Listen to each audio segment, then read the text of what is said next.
யோவான் எழுதின சுவிசேஷம் அதிகாரம் 1. ஆதியிலே வார்த்தை இருந்தது, அந்த வார்த்தை தேவனிடத்தில் இருந்தது, அந்த வார்த்தை தேவனாயிருந்தது.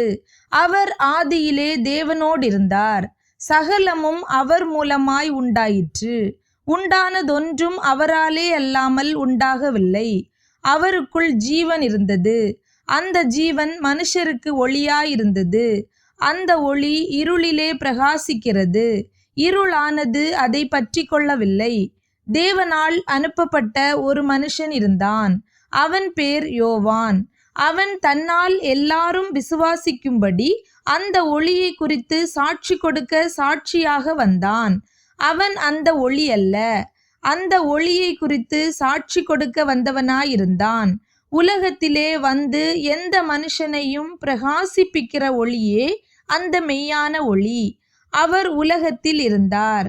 உலகம் அவர் மூலமாய் உண்டாயிற்று. உலகமோ அவரை அறியவில்லை. அவர் தமக்கு சொந்தமானதிலே வந்தார். அவருக்கு சொந்தமானவர்களோ அவரை ஏற்றுக்கொள்ளவில்லை. அவருடைய நாமத்தின் மேல் விசுவாசம் உள்ளவர்களாய் அவரை ஏற்றுக்கொண்டவர்கள் எத்தனை பேர்களோ அத்தனை பேர்களும் தேவனுடைய பிள்ளைகளாகும்படி அவர்களுக்கு அதிகாரம் கொடுத்தார். அவர்கள் இரத்தத்தினாலாவது மாம்ச சித்தத்தினாலாவது புருஷனுடைய சித்தத்தினாலாவது பிறவாமல் தேவனாலே பிறந்தவர்கள். அந்த வார்த்தை மாம்சமாகி கிருபையினாலும் சத்தியத்தினாலும் நிறைந்தவராய் நமக்குள்ளே வாசம் பண்ணினார். அவருடைய மகிமையை கண்டோம். அது பிதாவுக்கு ஒரே பேரானவருடைய மகிமைக்கு ஏற்ற மகிமையாகவே இருந்தது.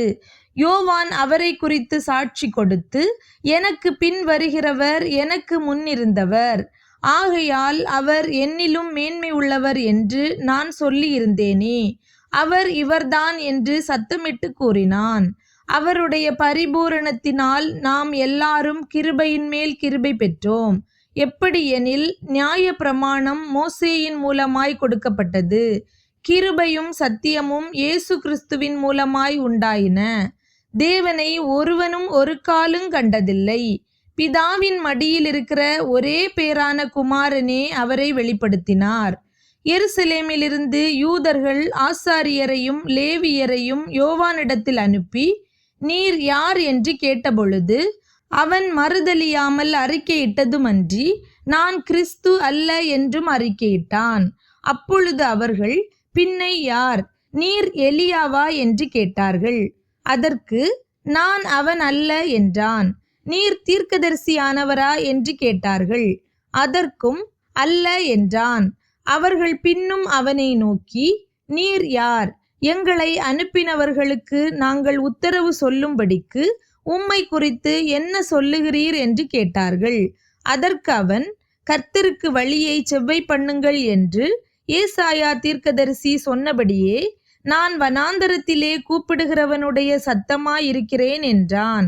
அனுப்பப்பட்டவர்கள் பரிசேயராயிருந்தார்கள். அவர்கள் அவனை நோக்கி, நீர் கிறிஸ்துவும் அல்ல, எலியாவும் அல்ல, தீர்க்கதரிசியானவரும் அல்லவென்றால் ஏன் ஞானஸ்நானம் கொடுக்கிறீர் என்று கேட்டார்கள். யோவான் அவர்களுக்கு பிரதியுத்தரமாக, நான் ஜலத்தினாலே ஞானஸ்நானம் கொடுக்கிறேன். நீங்கள் அறியாமல் இருக்கிற ஒருவர் உங்கள் நடுவிலே நிற்கிறார். அவர் எனக்கு பின்வந்தும் என்னிலும் மேன்மை உள்ளவர். அவருடைய பாதரட்சியின் வாரை அவிழ்ப்பதற்கும் நான் பாத்திரன் அல்ல என்றான். இவைகள் யோர்தானுக்கு அக்கறையில் யோவான் ஞானஸ்நானம் கொடுத்த பெத்தாபராவிலே நடந்தன. மறுநாளிலே யோவான் இயேசுவை தன்னிடத்தில் வர கண்டு, இதோ உலகத்தின் பாவத்தை சுமந்து தீர்க்கிற தேவ ஆட்டுக்குட்டி, எனக்கு பின் ஒருவர் வருகிறார். அவர் எனக்கு முன்னிருந்தபடியால் என்னிலும் மேன்மை உள்ளவர் என்று நான் சொன்னேனே, அவர் இவர்தான். நானும் இவரை அறியாதிருந்தேன். இவர் இஸ்ரவேலுக்கு வெளிப்படும் பொருட்டாக நான் ஜலத்தினாலே ஞானஸ்நானம் கொடுக்க வந்தேன் என்றான். பின்னும் யோவான் சாட்சியாக சொன்னது, ஆவியானவர் புறாவை போல வானத்திலிருந்திறங்கி இவர் மேல் தங்கினதை கண்டேன்.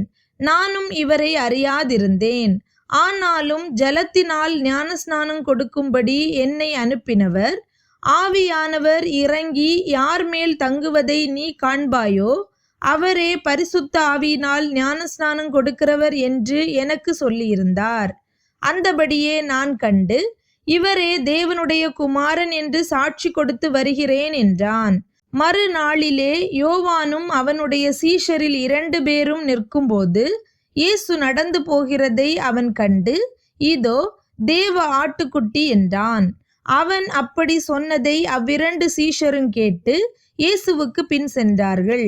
இயேசு திரும்பி அவர்கள் பின் செல்லுகிறதை கண்டு, என்ன தேடுகிறீர்கள் என்றார். அதற்கு அவர்கள், ரபி, நீர் எங்கே தங்கியிருக்கிறீர் என்று கேட்டார்கள். ரபி என்பதற்கு போதகரே என்று அர்த்தமாம். அவர், வந்து பாருங்கள் என்றார். அவர்கள் வந்து அவர் தங்கியிருந்த இடத்தை கண்டு அன்றைய தினம் அவரிடத்தில் தங்கினார்கள். அப்பொழுது ஏறக்குறைய 10 மணி வேளையாயிருந்தது. யோவான் சொன்னதை கேட்டு அவருக்கு பின் சென்ற 2 பேரில் ஒருவன் சீமோன் பேதுருவின் சகோதரனாகிய அந்திரேயா என்பவன். அவன் முதலாவது தன் சகோதரனாகிய சீமோனை கண்டு, மேசியாவை கண்டோம் என்று சொன்னான். மேசியா என்பதற்கு கிறிஸ்து என்று அர்த்தமாம். பின்பு அவனை இயேசுவினிடத்தில் கூட்டிக் கொண்டு வந்தான். இயேசு அவனை பார்த்து, நீ யோனாவின் மகனாகிய சீமோன், நீ கேபா எனப்படுவாய் என்றார். கேபா என்பதற்கு பேதுரு என்று அர்த்தமாம்.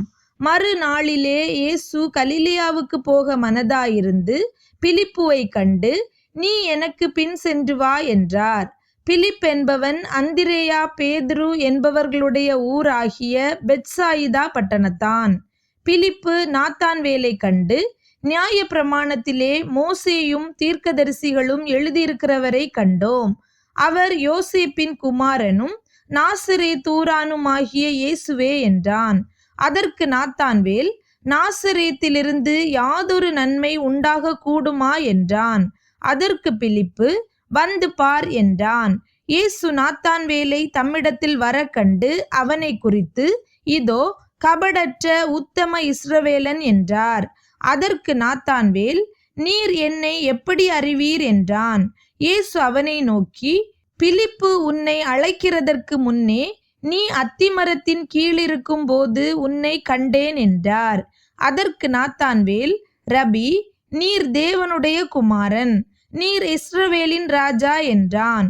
இயேசு அவனுக்கு பிரதியுத்தரமாக, அத்திமரத்தின் கீழே உன்னை கண்டேன் என்று நான் உனக்கு சொன்னதினாலேயா விசுவாசிக்கிறாய்?